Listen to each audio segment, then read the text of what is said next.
Hi everyone, I'm Matt Cicchini, and I've been doing a number of live digital slide sessions of unknown pulmonary cases. And I was asked by some people to make a video or description of how I do this.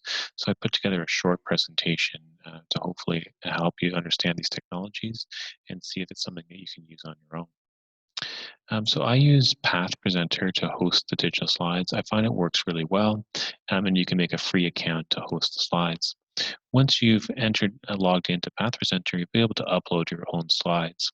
An important point around entering the diagnosis here is, you'll see it here as well, is that whatever you put here will actually show up on the top right-hand side of the slide. And so if you put the answer here and you're doing an unknown slide session, your audience will actually see the answer as you're doing it, which can be an issue. But once you've uploaded the slides, you can also change here. If you click this edit details, you'll be able to change the name. So if you've initially put the diagnosis, but you want to change it for the presentation, you can change it to a code, something like this. That won't give the answer away. And then once you're ready to share it, you just click on this arrow here, which will bring up this box. You'll see a number of tabs. You first want to click on this tab here that says non-registered user email. And what this will do is generate a link that does not require you to log in. And then you can either enter your email address in here to generate a link that you can embed, or a quicker way is actually to just press this QR code down here, and then there'll be the option to copy the link, and then that will copy the link that you can then embed into your slide. And then in PowerPoint, it's really simple. You just I usually use a low power image, as you can see here, and just right click on it and press hyperlink. This may look a little bit different depending on the version of PowerPoint that you're using. And then just paste in the link that you've copied from Path Presenter. And then it'll look really slick. So you just click on the image here, and then you open up the window, and then you'll basically be able to see your case here. And then you can zoom in, you can move around. It works really well. Just a note here, you do see the answer here of what I put this, but I put it as a code.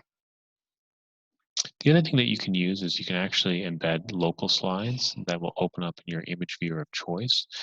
So very similar thing, just right click and click hyperlink, and then just navigate to the slide that you want to use. Once again, it's important to change the name from the diagnosis because people will see that once you click on it, so you can also give it away. Important point is, don't use this option if you're going to be using a different computer for the presentation, because these links will only work if you run it off of that presentation. Also be wary about using USB sticks, because if you plug it into a different port when you give the presentation, this might change the link and cause it to break. And then in terms of live polling, I use Poll Everywhere, which you can sign up for with a free account. It will give you up to 40 responses per question. Once you log in, it'll look something like this, where you see the questions that you've made. But an important thing here is on the left-hand side. So if you click here to download the app for PowerPoint, what will happen is it'll actually embed this into your PowerPoint here that you can use to enter in new polls. So once you see this, you can just click on New, and that will generate here option for a new poll. There's lots of options, so I have to use a multiple choice question. There's an interesting feature here where you can actually use a photo. So I use this to show a high power image of a specific microscopic feature, and then ask the audience to answer what they think the answer is for that microscopic feature. There's other interesting things, like you can use a clickable image. So I use this with a map at the beginning of my presentations to have people indicate where they're joining from. You can also use a word cloud to have people, I use this at the end of my presentations to have people indicate the one thing they've learned from the session. So when you're running the presentation, the poll will look like this. At the top of it, you'll see indications of how people can respond. The easiest way is to tell people to just navigate to this website, and then they'll be able to put in the answers. It works best if they open this up in a separate device or their phone, and they can also text in as well, which works. It's important to have the screen look like this, where you're not showing the results. But if it defaults to look like this, what will happen is that as people answer, you'll start to see the results, which I don't like because it can skew the results as people see what other people are responding. So if it looks like this, just move your mouse over to the top right-hand corner and click Show Responses, and that will go away. If you do want to clear the responses, you just click this button and it will clear them. So that's how I integrate the digital polls. Just a bit about how I use Zoom to share the presentation. So it's quite simple. You can just click on schedule here, and that will bring up this option on all the details to schedule a meeting. So you can name it, you can put the time and date, the length. You can either generate a meeting ID automatically or use your own personal ID. A bit around passwords. There's been some issues with Zoom lately about people joining public Zoom links and disrupting them. So if you want, the best way to prevent that is to put a password on it and only give that password to the people that you want to join. However, this can be a challenge if you're trying to make a public presentation. And if you share the password publicly, that kind of defeats the purpose. So I'll tell you about a few other features that you can use to protect yourself even in a public Zoom meeting. So the first is I put a video of the host and participants off. I think that this is also helpful in that it preserves the bandwidth for the presentation. In terms of audio, I usually just use computer audio, but you can also give people the option to call in. And then here under calendar, if you click your calendar of choice, it'll actually generate a meeting invitation, which I'll show in a second. There's also some important advanced options here, which I've kind of enlarged here. So the first thing is I don't click enable waiting room because that it actually can be a little bit challenging because you have to invite people in afterwards. So I find that that just disrupts the flow a little bit. Um, this is an important one to leave not checked. Do not allow people to join before you because then you can't control what's happening in the meeting before you join. So do not check that for a public meeting. I also always mute participants on entry because that's will help and make sure that it doesn't get too noisy in the meeting with multiple people talking at the same time. And then I automatically record the meeting on my computer. And then once you enter this, it'll actually generate a meeting invitation in Outlook.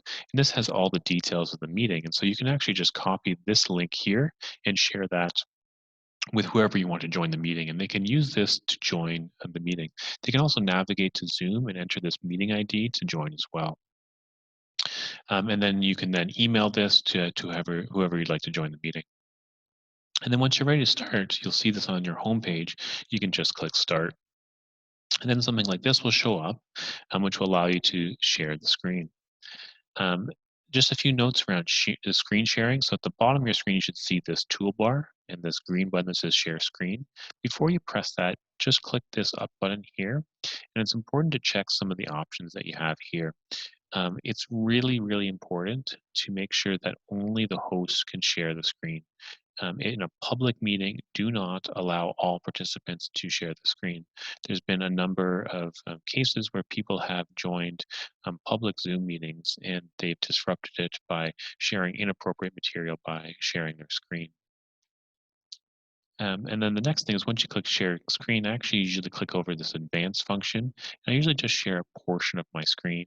And so that'll bring up this green box that you can then just minimize around the area that you want to share to exclude your toolbar as well as your address bar. And then once you're running the presentation, there's a button here where you can pause and resume the share. So this is good if you're just setting things up and you need to navigate and do a few things on your computer. You can actually pause the sharing for a moment while you do that, and people won't be actively seeing your screen. And then the other thing is that you can mute and unmute yourself by just clicking this button. Alt-A will also do that as well. During the presentation, these options are important as well. So you can click More here. So you can use this to look at the chat. You can pause or stop the recording. And then this is an important thing. People during the presentation will be able to mark on the screen with either their mouse or on their tablets or phones. And this can be somewhat distracting, especially if you have a large audience, because you'll start to see these annotations on the screen that actually persist until you clear them. And it can be a bit challenging and time consuming to clear them. So I usually click disable participants annotation unless I actually want people to be able to annotate things on the slide. The next thing here is if you click Manage Participants, this will bring up a window of everyone who's joining here. And then this button is really useful if people have become unmuted. You can actually click this and it will mute everyone. And then if you click more, it allows you once again to enter these options where you can mute participants on entry, which I think is important to have checked.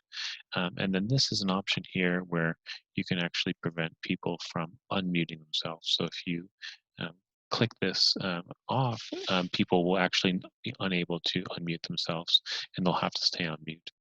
So this can be a good option to toggle on and off. So if there's a portion of your presentation where you'd like participants to be able to interact and talk, you can take this and click this box on.